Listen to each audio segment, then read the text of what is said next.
Assalamualaikum Sobat Biografi Channel, kali ini kami akan bahas kisah Syekh Subakir.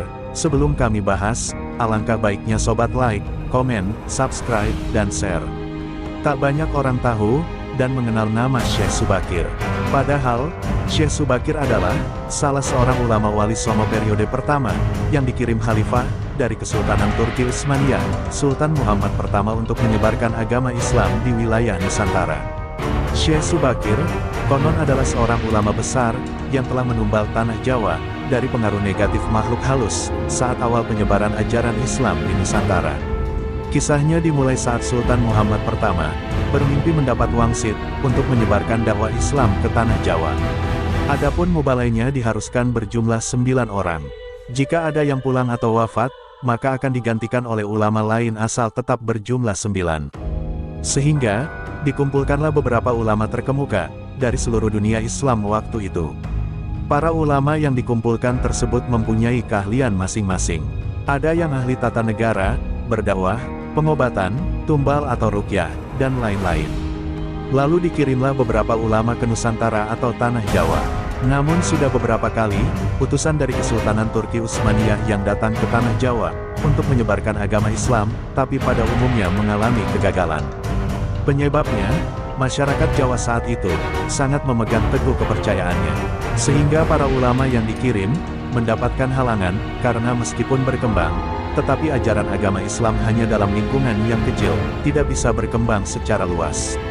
Selain itu konon, Pulau Jawa saat itu, masih merupakan hutan belantara angker, yang dipenuhi makhluk halus dan jin-jin jahat. Lalu diutuslah Syekh Subakir, ulama asal Persia yang ahli dalam meruqyah, ekologi, meteorologi dan geofisika ke tanah Jawa. Beliau diutus secara khusus, menangani masalah-masalah gaib dan spiritual, yang dinilai telah menjadi penghalang diterimanya Islam, oleh masyarakat Jawa ketika itu. Berdasarkan babat tanah Jawa, setelah sampai ke Nusantara, Syekh Subakir yang menguasai ilmu gaib dan dapat menerawang makhluk halus, mengetahui penyebab utama kegagalan para ulama pendahulu, dalam menyebarkan ajaran Islam, karena dihalangi para jin dan dedemit penunggu tanah Jawa. Para jin, dedemit dan lelembut tersebut, bisa merubah wujud menjadi ombak besar, yang mampu menenggelamkan kapal, berikut penumpangnya, dan menjadi angin puting beliung, yang mampu memporak-porandakan apa saja yang berada di depannya. Selain itu, para jin kafir dan bangsa lelembut tersebut, juga bisa berubah wujud menjadi hewan buas, yang mencelakakan para ulama pendahulu tersebut. Untuk mengatasi hal tersebut, konon Syekh Subakir, membawa batu hitam dari Arab yang telah dirajah.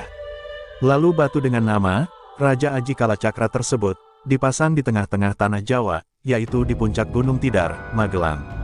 Karena, Gunung Tidar dipercayai sebagai titik sentral, atau pakunya tanah Jawa. Efek dari kekuatan gaib suci yang dimunculkan oleh batu hitam tersebut menimbulkan gejolak. Alam yang tadinya cerah dan sejuk, matahari bersinar terang, damai dengan kicau burung.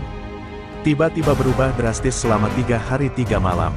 Cuaca mendung, angin bergerak cepat, kilat menyambar, menimbulkan hujan api, gunung-gunung bergemuruh tiada henti. Lelembut, setan, siluman lari menyelamatkan diri. Jin, peri, banaspati, kuntilanak, jailangkung, semua hanyut dalam air, karena tak kuat menahan panasnya pancaran batu hitam tersebut. Makhluk halus yang masih hidup pun mengungsi ke lautan. Sebagian jin yang lain ada yang mati, akibat hawa panas dari tumbal yang dipasang Syekh Subakir tersebut. Melihat hal itu, konon Sabda Palon, raja bangsa jin yang telah 9.000 tahun bersemayam di puncak gunung Tidar terusik, dan keluar mencari penyebab timbulnya hawa panas, bagi bangsa jin dan lelembut itu. Sabda Palon lalu berhadapan dengan Syekh Subakir. Sabda Palon lalu menanyakan maksud pemasangan batu hitam tersebut. Sang ulama menyatakan, maksud dia, menancapkan batu hitam itu, untuk mengusir bangsa jin dan lelembut, yang mengganggu upaya penyebaran ajaran Islam di tanah Jawa, oleh para ulama utusan Khalifah Turki Utsmaniyah. Setelah terjadi perdebatan, mereka segera mengadu kesaktian. Konon, pertempuran antara keduanya terjadi selama 40 hari 40 malam, hingga Sabda Palon yang juga dikenal sebagai Ki Semar Badranaya, sang danyang tanah Jawa ini, merasa kewalahan dan menawarkan perundingan. Sabda Palon mensyaratkan beberapa poin, dalam upaya penyebaran Islam di tanah Jawa. Isi kesepakatannya diantara lain, Sabda Palon, memberi kesempatan kepada Syekh Subakir, beserta para ulama untuk menyebarkan Islam di tanah Jawa, tetapi tidak boleh dengan cara memaksa. Kemudian Sabda Palon juga memberi kesempatan kepada orang Islam untuk berkuasa di tanah Jawa, raja-raja Islam, namun dengan catatan. Para raja Islam itu silahkan berkuasa, namun jangan sampai meninggalkan adat istiadat dan budaya yang ada. Silahkan kembangkan ajaran Islam sesuai dengan kitab yang diakuinya, tetapi, biarlah adat dan budaya berkembang sedemikian rupa. Syarat-syarat itu pun akhirnya disetujui Syekh Subakir. Selain di puncak Gunung Tidar, Syekh Subakir juga membersihkan beberapa tempat angker di tanah Jawa, yang dikuasai para raja jin dan makhluk halus lainnya. Dalam versi lain, diceritakan untuk membersihkan wilayah Gunung Tidar dari bangsa jin, Syekh Subakir membawa senjata pusaka berupa tombak Kiai Panjang.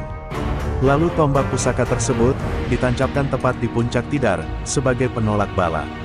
Dan benar, tombak sakti itu menciptakan hawa panas yang bukan main bagi para lelembut dan bangsa jin yang berdiam di Gunung Tidar.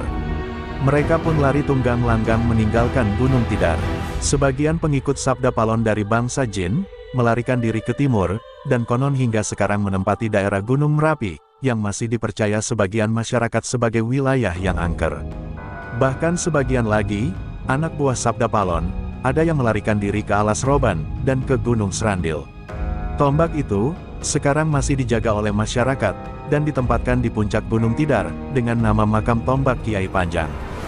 Dengan adanya tombak sakti itu, maka amanlah Gunung Tidar dari kekuasaan para jin dan makhluk halus. Karena keberhasilannya menumbal tanah Jawa, lalu penyebaran Islam oleh Wali Songo periode pertama menjadi lancar. Nama Syekh Subakir lalu menjadi sangat terkenal dan dikagumi di kalangan para pendekar, penganut ilmu gaib dan kanuragan, bangsawan, serta masyarakat di tanah Jawa ketika itu. Sehingga, mereka terkesan mendewakan sang ulama asal Persia tersebut. Akhirnya, untuk melepaskan kefanatikan masyarakat terhadap Syekh Subakir, dan untuk menjaga akidah umat Islam, maka pada tahun 1462 Masehi, Syekh Subakir pulang ke Persia, Iran. Ini dimaksudkan agar kefanatikan tersebut runtuh, dan masyarakat kembali kepada tauhid yang benar. Selain itu, tugas utama Syekh Subakir untuk membersihkan tanah Jawa dari pengaruh negatif makhluk halus telah selesai. Sekian yang bisa kami sampaikan. Wassalamualaikum warahmatullahi wabarakatuh.